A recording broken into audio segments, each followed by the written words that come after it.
What's going on, Pokemon fans? Not to be hyperbolic, but this episode changed everything.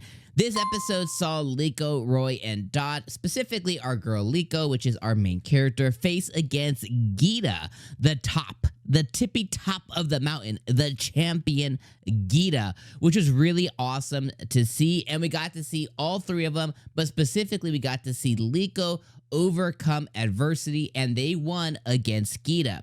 Now, if you watch the episode, the reason for fighting Geeta this episode was to prove their merit and prove their worth, that if they can hold their own against not only Pokemon that they're going to find in Area 0, but if they can hold their own against the champion who frequents Area 0, then they have what it takes to go and take on Area 0 as they look for the variation of Entei. Now, I am so excited because as we saw the previews before the break, is we know they're going to come across the Entei Paradox version, which is Gouging Fire, which is my personal favorite Paradox Pokemon. I love Gouging Fire the most. I had it on my personal team for a little while. The thing that sucks is it's not shiny. You can't get a shiny variant of it, so it didn't last very long. I got it to level 100. I used it for a little bit just for funs and giggles, but Gouging Fire is definitely, to me, the best Paradox Pokemon out there. I just love it quite a bit. Now, of course, there's Walking Wake, which is like the Suicune and stuff, which you can like too, but for me,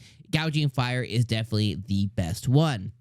So I'm excited for when they come across against it. But what this episode really did for me, outside of Geeta, and I'll talk about Geeta here in a second, was it once again proved Liko's growth. Liko has been growing exponentially throughout all 79 episodes of the season, and she has made huge strides in finding out who she is as a Pokemon trainer and who she is as a Pokemon trainer who battles. And she's consistently made really, really smart decisions, and we've gotten to see her growth as a trainer, which is just amazing to see in her making quick decisions, making just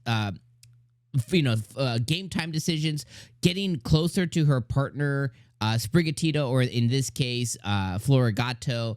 We got to see her just, getting closer. We got to see kind of how their harmony balances, because Pokemon training is all about your harmony with your Pokemon and kind of feeling what they feel and vice versa. And it just really shone out this episode. And she even hit us with the line of like, oh, Florigato, you toughed it out for me. And if you're familiar with the games, when the little, like, if a Pokemon decides to tough it out for you, they'll get like a little heart bubble that'll come up on the during the Pokemon battle, and it'll tell you like, oh, Meow Scara, Florigato, it toughed it out for you. And I was like, that's a nice little sprinkle, a nice little nod. And I loved it quite a bit. And they were able to just go, okay, magical leaf, ooh. It's such a cool moment. And that just kind of solidified. And the reason I say I think it changes everything is, at this point, Florigato is going to be the first Pokemon, I think, among the trio to actually evolve into a Meow Scara. And I cannot wait for that to happen. I think I've shared it, multiple times throughout, all 79 episodes. But hey, we're talking about 2 years of, almost 2 years now of covering Pokemon Horizons. If you didn't know, Sprigatito is my favorite new variation, my favorite new Paldean Pokemon.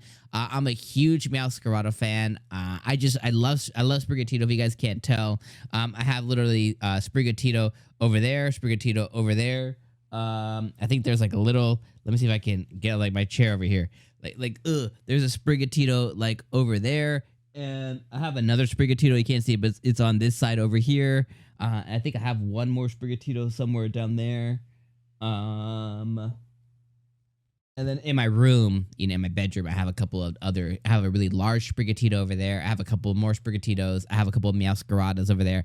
It's my favorite brand new Pokemon. It's my favorite Paldean Pokemon, so I get really, really excited. Now, not everyone's going to share that sentiment. You may not.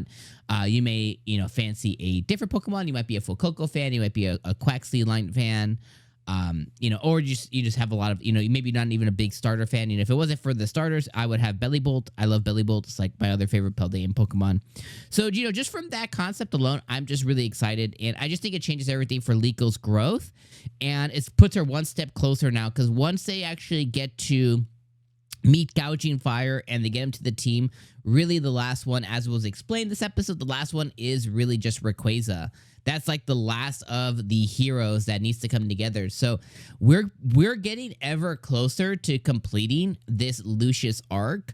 So I'm guessing by episode 100, we'll probably be finishing up the Lucius arc, if not very close to it. And then from here on is when the next adventure starts. Like the adventures that these three, specifically Liko, can have is kind of like limitless, And once they do kind of complete this Lucius arc, what's that next thing? You know what I mean? What's that next adventure? It just continues to be amazing.